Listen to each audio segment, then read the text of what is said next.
Assalamu alaikum and hi friends. Welcome to my kitchen by Fasa. எல்லாரும் நலமா இருப்பீங்கன்னு நினைக்கிறேன். இன்னொரு வீடியோவில் எல்லாரையும் சந்திக்கிறதுல சந்தோஷம். இன்றைக்கு வந்துட்டு வழமையான ஒரு ருட்டீன் வீடியோ மாதிரி தான் ரேண்டம் கிளிப்ஸ் அந்த மாதிரி சேர்த்து எடிட் பண்ணிக்கிறேன். இந்த வீடியோ எப்படி இருக்குதுன்னு பார்ப்போம்.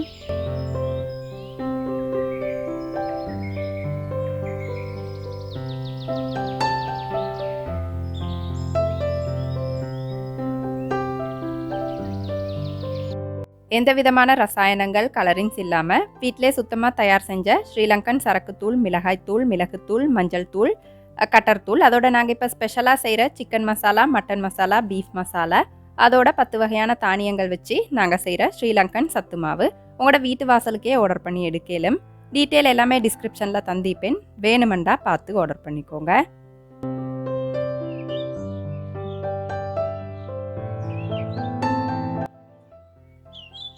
ஏற்கனவே வீட்டில் பெயிண்டிங் வேலை நடந்துட்டிருக்கிறதால வீடெல்லாம் சரியான தூசைக்குது. நான் ஏற்கனவே உங்கள்கிட்ட சொல்லிப்பேன்.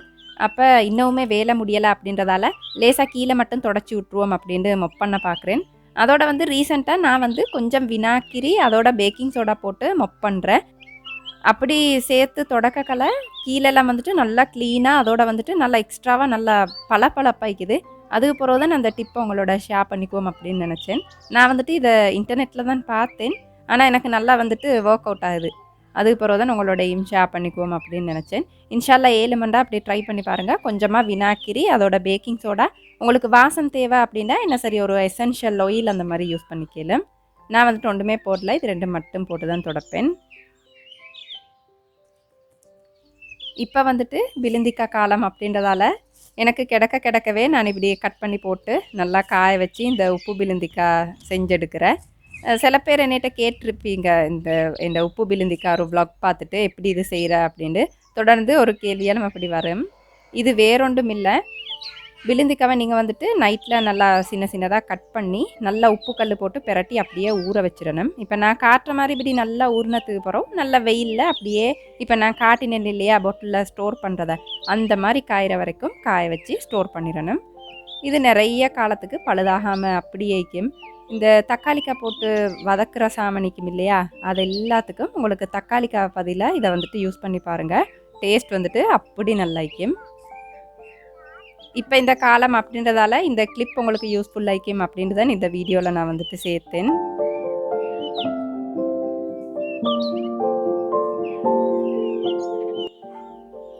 இன்றைக்கி எனக்கு ஒரு கிரேவிங் மாதிரி லஞ்சை எனக்கு விருப்பமான சில கறிகள் செஞ்சு செய்யணும் அப்படின்னு சொல்லிட்டு, அப்போ அந்த சில ரெசிபீஸையும் உங்களோட ஷேர் பண்ணிக்குவோம் அப்படின்னு நினச்சேன். இன்றைக்கி நல்ல ஒரு பெப்பர் சிக்கன், மிளகு சிக்கன் அப்படின்னு சொல்லுவோம் இல்லையா, அதை உண்டாக்கணும் அப்படின்ட்டு தான் சிக்கனை கழுவிட்டிக்கிறேன். இந்த சிக்கன் டேஸ்ட் உங்களுக்கும் நல்ல விருப்பமாய்க்கும் அப்படின்னு நினைக்கிறேன். இந்த சிக்கன் ரெசிபி எப்படின்னு பார்ப்போம்.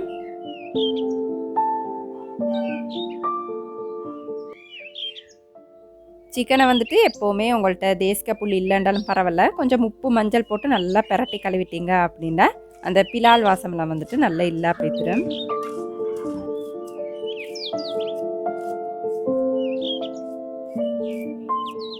அதோடைய தோட்டம் இப்போ கோடை அப்படின்றதால காய்கள் குறைவு. அப்போ கொஞ்சம் கத்திரிக்காய் இருந்துச்சு, குட்டி குட்டி கத்திரிக்காய். அப்போ அதுகளையும் பறிச்சுட்டு கொஞ்சம் பச்சை கொச்சிக்காய், ரம்பை இதுகளெல்லாம் பறிச்சுட்டு வருவோம் அப்படின்ட்டு தான் தோட்டத்தில் பறிச்சு எடுத்துட்டிக்கிறேன்.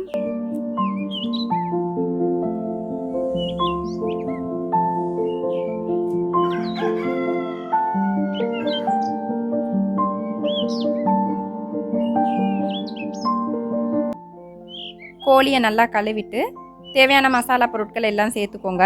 மஞ்சள் தூள், மிளகுத்தூள், மிளகாய்த்தூள், சரக்குத்தூள், நச்சீரகம் தூள், தேவையான அளவு உப்பும் சேர்த்துக்கோங்க. இதுக்கு கொச்சிக்கத்தூள் சும்மா பேருக்கு தான் சேர்க்கணும், மிளகு தான் கொஞ்சம் கூடுதலாக சேர்க்கணும். அளவுகள் எல்லாமே நான் டிஸ்கிரிப்ஷனில் தந்திப்பேன், வேணுமெண்டா பார்த்துக்கோங்க. போட்டு நல்லா மிக்ஸ் பண்ணி இதை அப்படியே வச்சிடணும். இதுக்கு ஸ்பெஷலாக நாங்கள் ஒரு இன்க்ரீடியன்ட் சேர்ப்போம். இது சேர்த்தோம்னா கறி நல்லா இறுக்கமைக்கும். அதுக்காக வேண்டி அதுக்கு தான் வீட்டில் கொஞ்சம் கடலைப்பருப்பு நிறைய நாளாக இருந்துச்சு. அப்போ அதை தான் வறுத்துட்டிக்கிறேன். இதை நல்ல ஒரு பொன்னிறம் ஆகிற வரைக்கும் வறுத்தெடுத்துடணும். அதோடய கொஞ்சம் தேங்காய் பூவையும் பொன்னிறம் ஆகிறதுக்கு வறுத்தெடுத்துருங்க.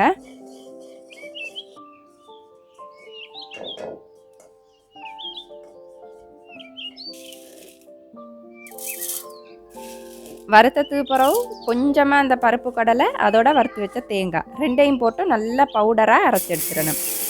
இது நிறைய தேவையில்ல, ஏண்டா கறி கொஞ்சம் அப்படின்றதால கொஞ்சம் அரைச்சி எடுத்தீங்க அப்படின்றா போதும். வளமையாக தாளிக்கிற மாதிரி கொஞ்சம் எண்ணெயில் கடுகு வெடிக்க விட்டுட்டு கொஞ்சம் வெந்தயமும் சேர்த்துக்கோங்க. சேர்த்துட்டு வாசத்துக்கு கருவேப்பட்டை ஏலக்காய் வேணுமெண்டா சேர்த்துக்கோங்க. சேர்த்துட்டு வெங்காயத்தை போட்டு நல்லா வதக்கிடணும். அதோடைய கருவேப்பிலை, கருவாயில், ரம்பை எல்லாம் சேர்த்துக்கோங்க. சேர்த்து நல்லா வதங்கி வரக்கலே நாங்கள் வளமையாக வதக்கிற மாதிரி தான் இஞ்சி பூண்டு விழுது போட்டு அதுவும் நல்ல ஒரு கோல்டன் ப்ரௌன் கலர் வந்ததுக்கு அப்புறம் தக்காளி வந்துட்டு இந்த சிக்கனுக்கு கொஞ்சம் கட்டாயம் சேர்த்துக்கணும். அப்போ தான் டேஸ்ட் ஆகிக்கும். சேர்த்து அதுவும் நல்லா சாஃப்டாக வரத்துக்கு வதங்கினதுக்கு அப்புறம் ஏற்கனவே மிக்ஸ் பண்ணி வச்சுக்கிற சிக்கனை போட்டு இப்படி மூடிட்டு அதுக்கப்புறம் நல்லா மிக்ஸ் பண்ணி இதை மூடி வச்சிடணும். அந்த மசாலா இந்த தண்ணியை மட்டும் அந்த பாத்திரத்துலேருந்து கழுவி ஊற்றுங்க, மிச்சம் தண்ணி ஊற்ற வேணும். இதை மூடி வச்சதுக்கு அப்புறம் அந்த சிக்கன் அந்த தண்ணியெல்லாம் வெளியே விட்டு நல்லா கொதிக்கும். இப்போ சிக்கனில் உள்ள தண்ணியெல்லாம் அது வெளியே விட்டு நல்லா இப்படி வேகக்கலை சிக்கன் வேகிற அளவுக்கு தேவையான அளவு தண்ணி இப்போ தான் நீங்கள் சேர்த்துக்கணும். சேர்த்துட்டு அப்படியே நல்லா மூடி வச்சிடணும் அது நல்லா கொதிக்கிற வரைக்கும். இப்போ நான் காட்டுற மாதிரி நல்லா கொதிக்கக்கலை உப்பு போதுமாண்டு செக் பண்ணி பார்த்துட்டு தேவைண்டா சேர்த்துக்கோங்க. சிக்கன் வந்து நல்லா வெந்ததுக்கு பிறகு நாங்கள் ஏற்கனவே அரைச்சி வச்சுக்கிற பவுடரை கொஞ்சமாக இப்படி தூவி விட்டு நல்லா மிக்ஸ் பண்ணி திருப்பவும் இதை மூடி வச்சு ஒரு கொதிக்க விட்டாலே போதும். கறி வந்துட்டு நல்லா இறுக்கமாக பர்ஃபெக்டாக வந்துடும். அதுக்கப்புறம் கொஞ்சம் கருவேப்பிலை தூவிட்டு உங்களுக்கு இறக்கி வச்சிடலாம். இந்த சிக்கன் கறி வந்துட்டு நாங்கள் வளமையாக சாப்பிட்றத விட டேஸ்ட் வந்துட்டு வேறு லெவல்லைக்கும். இன்ஷால்லா 7 மண்டா ஒரு தடவை முயற்சி செஞ்சு பாருங்கள்.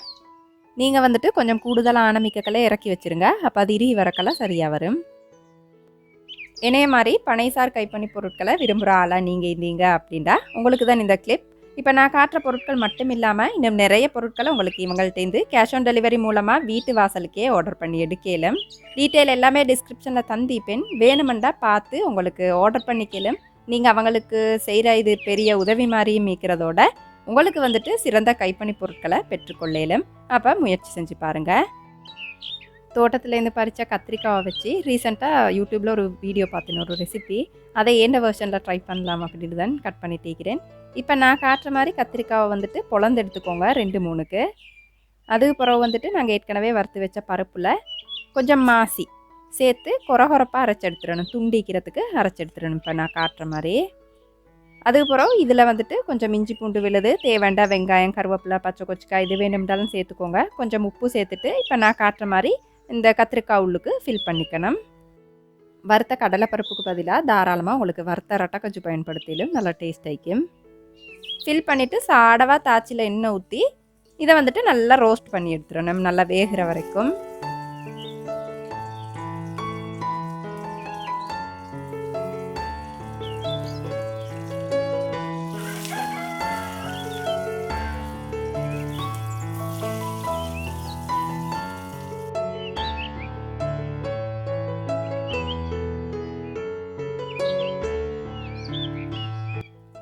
கத்திரிக்காய் இப்படி வெந்துச்சுண்டா நல்லா சாஃப்டாகிக்கும் எல்லா பக்கமும். அப்போ எல்லாத்தையும் எடுத்து வச்சிடணும். வச்சுட்டு இந்த கத்திரிக்காய் கறி செய்கிறதுக்கு நான் ஏற்கனவே வச்சிருந்தேன் இந்த விழுந்திக்காவை கொஞ்சம் சுடு தண்ணியில் ஊற வச்சு வைக்க போகிறேன். அப்போ அந்த எக்ஸ்ட்ரா வைக்கிற உப்பெல்லாம் வந்துட்டு இல்லா போய்த்துரும். இந்த கத்திரிக்காய் கறி செய்கிறதும் நாங்கள் வளமையாக செய்கிற அந்த பொரிச்ச கத்திரிக்காய் அதை மாதிரி தான். சாடவாக எண்ணெய் ஊற்றிட்டு கடுகை வெடிக்க விட்டுட்டு அதிலே கொஞ்சம் வெங்காயம், கருவேப்பிலை, ரம்பை, மிளகாய், பச்சை கொச்சிக்காய் அப்படின்னு சொல்லுவோம் இல்லையா, அதோட தக்காளி, ஊற வச்ச இந்த விழுந்திக்காய் எல்லாத்தையும் போட்டு லேசாக வதக்கணும். வதங்கி வரக்கல தான் நீங்கள் இஞ்சி பூண்டு விழுது போட்டு அதோட பச்சை வாசம் போகிறதுக்கு வதக்கின போகிறோம். தேங்காய் பாலை வந்துட்டு மிச்சம் கட்டியாகவும் இல்லாமல் தண்ணியும் இல்லாமல் உங்களுக்கு எவ்வளோ தேவையோ அந்தளவு சேர்த்துக்கலும். சேர்த்துட்டு இப்போ மசாலா பொருட்கள் சேர்த்துக்கணும். நான் இன்றைக்கி கொஞ்சம் மஞ்சள் தூள், கொச்சிக்காத்தூள், மிளகுத்தூள், சரக்குத்தூள், நச்சீரகம் தூள் சேர்த்திக்கிறேன். சேர்த்து நல்லா மிக்ஸ் பண்ணிவிட்டு இப்போ அந்த சாமனெல்லாம் இந்த பாலில் கொஞ்சம் வேகிறதுக்கு மூடி வச்சிடணும். பால் லேசாக வற்றி வரக்கல தான் நாங்கள் ஏற்கனவே இப்படி ரோஸ்ட் பண்ணி வச்சுக்கிற கத்திரிக்காவெல்லாம் போட்டு பால் கொஞ்சம் நல்லா இறுகி வர வரைக்கும் அப்படியே மூடி வச்சிடணும். உங்களுக்கு எவ்வளோ ஆணம் விருப்பமோ அந்தளவு வரக்கலை உங்களுக்கு இறக்கி வச்சிடலாம். கடைசியாக தேவை அப்படின்னா கொஞ்சம் தேசிக்காய் புளி சேர்த்துக்கோங்க. அதோட வந்துட்டு இன்றைக்கி அவிச்சி வதக்கிற கிழங்கு ரெசிபியும் உங்களோட ஷேர் பண்ணிக்குவோம் அப்படின்னு நினச்சேன். இதுக்கு கிழங்க நீங்கள் கொஞ்சமாக உப்பு ஊற்றி நல்லா ஃபுல்லாக அவிச்சு எடுத்துடணும். அதுக்கப்புறம் இப்போ நான் காட்டுற மாதிரி குட்டி குட்டி பீசஸாக கட் பண்ணி எடுத்துடணும். மிச்சம் சிறுசாக கட் பண்ணப்படாது. பெரிய கிழங்காய் இருந்துச்சு அப்படின்னா 4க்கு கட் பண்ணினீங்க அப்படின்னா சரியாக வரும். அதுக்கப்புறம் வளமையாக நாங்கள் வதக்குற மாதிரி சாடவாக எண்ணெய் ஊற்றி கடுகை வெடிக்க விட்டுட்டு அதிலே கொஞ்சம் வெங்காயம், தக்காளி, பச்சை கொச்சிக்காய், கருவேப்பிலை, ரம்பை எல்லாம் சேர்த்து நல்லா வதங்கினதுக்கு அப்புறம் சாடவா மஞ்சள் தூள், கட்டர் தூள் அவ்வளோதான் சேர்க்கணும். வேறு எந்த மசாலாவும் சேர்க்கப்படாது. தேவையான அளவு உப்பு சேர்த்துக்கோங்க. சேர்த்து நல்லா வதக்கிட்டு ஏற்கனவே இந்த வெட்டி வச்சுக்கிற கிழங்க போட்டு இப்போ நான் காட்டுற மாதிரி அகப்பட பின் பக்கத்தால் நல்லா கிளறிட்டு சாடவாக தண்ணி ஊற்றி, மிச்சமில்லை சாடவாக ஊற்றி அப்படியே மூடி வச்சிடணும். அப்போ தான் அந்த உப்பு புளியெல்லாம் கிழங்குளுக்கு வந்துட்டு நல்லா இறங்கும். தண்ணியெல்லாம் ஃபுல்லாக வற்றி வந்ததுக்கு பிறகு உங்களுக்கு கிழங்கு கறியை இறக்கி சாடவாக தேசிக்க புளி வேணும் அப்படின்னா கொஞ்சம் ஊற்றி வச்சிடலாம். அதோட இன்றைக்கி பச்சை சம்பல் கொஞ்சம் கேரட் சம்பல் செய்வோம் அப்படின்னு நினச்சேன். இதுக்கு நான் ஸ்பெஷலாக ஒன்றுமே சேர்க்கலை. கேரட், தக்காளி, வெங்காயம் அவ்வளோதான். ஏன்டா நான் பச்சை கொச்சிக்காய் கூட சேர்க்கலை, புள்ளால் சாப்பிட மாட்டாங்கண்டு. நீங்கள் செய்கிறீங்க அப்படின்னா கொஞ்சம் தேங்காய் பால் அப்படி இல்லாட்டி மயோனைஸ் யூஸ் பண்ணாலும் நல்லா டேஸ்ட் ஆகிக்கும். கொஞ்சம் உப்பும் மிளகும் சேர்த்துக்கோங்க. சோறு வந்துட்டு இன்றைக்கி ஸ்பெஷலாக எதுவுமே செய்யாமல் சும்மா வெள்ளை ரைஸே வச்சுருந்தேன்.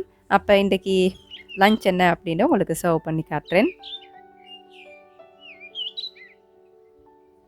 இன்றைக்கி வந்துட்டு நாங்கள் ஸ்பெஷலாக செஞ்ச இந்த பெப்பர் சிக்கன் உங்களுக்கு பார்க்கக்கலை விளங்கும். ஆனவெல்லாம் எவ்வளோ திக்காக நல்லா இருக்குதுண்டு. இன்ஷால்லா கட்டாயம் முயற்சி செஞ்சு பாருங்கள். அதோட இந்த அவிச்சி வதக்கின கிழங்கையும் நீங்கள் கட்டாயம் முயற்சி செஞ்சு பாருங்கள். இந்த கத்திரிக்காய் கறியும் தான் நான் இன்றைக்கி செஞ்ச எல்லா ரெசிபீஸையும் உங்களோட ரெக்கமெண்ட் பண்ணுறேன். இன்ஷால்லா செஞ்சு பாருங்கள். அப்போ அப்படி தான் அன்றைக்கி எங்களுக்கு லஞ்ச் போய் தீந்துச்சு.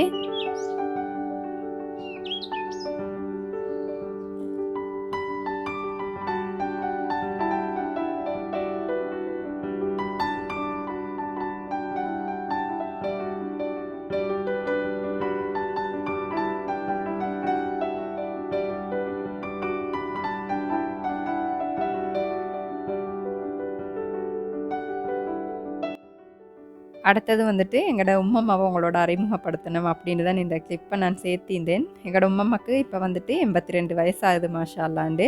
நல்லா இருக்கிறாங்க. ஆனால் ஒன்றும் செய்யலாம், பெட்டில் இருக்கணும். அப்போ எங்களோட பெரியம்மா டவுட்டில் இருக்கிறாங்க. அப்போ நான் அவங்கள பார்க்க போய்த்திருந்தேன். அந்த கிளிப்பையும் இதில் சேர்த்திருந்தேன். ஏன்டா அவங்கள காட்டணுன்றதுக்காக வேண்டி. ஆனால் அவங்க நல்லா தூக்கம், அதுக்கப்புறம் டிஸ்டர்ப் பண்ண வேணாம் அப்படின்னு சொல்லிட்டு நான் அவங்கள வீடியோ ஒன்றும் எடுக்கலை. அதுக்கப்புறம் இந்த சும்மா இந்த கிளிப்பை சேர்த்திக்கிறேன், நீங்கள் பாருங்கள். உங்களுக்கு அறிமுகப்படுத்துகிறதோட எடுத்து வச்சேன் அப்படின்டா யூடியூப்பில் அவங்க வந்துட்டு ஞாபகார்த்தமாக ஈப்பாங்க அப்படின்றதுக்காக தான் எடுப்போம்னு நினச்சேன். ஆனால் வந்துட்டு அவங்க நல்ல தூக்கம், அதுக்கப்புறம் நான் டிஸ்டர்ப் பண்ணலை. முந்தைய ஒரு காலம் அவ்வளோ ஸ்ட்ராங்காக இருந்த ஒரு உமன் இன்றைக்கி இப்படி இருக்கிறாங்க. அது வந்துட்டு இயற்கையின் நியதி இல்லையா, அதை நாங்கள் ஏற்று தானே ஆகணும். ஏலும் அப்படின்னு சொன்னால் அவங்களையும் உங்களோட துவாக்கல்ல இன்ஷா அல்லாஹ் சேர்த்துக்கோங்க.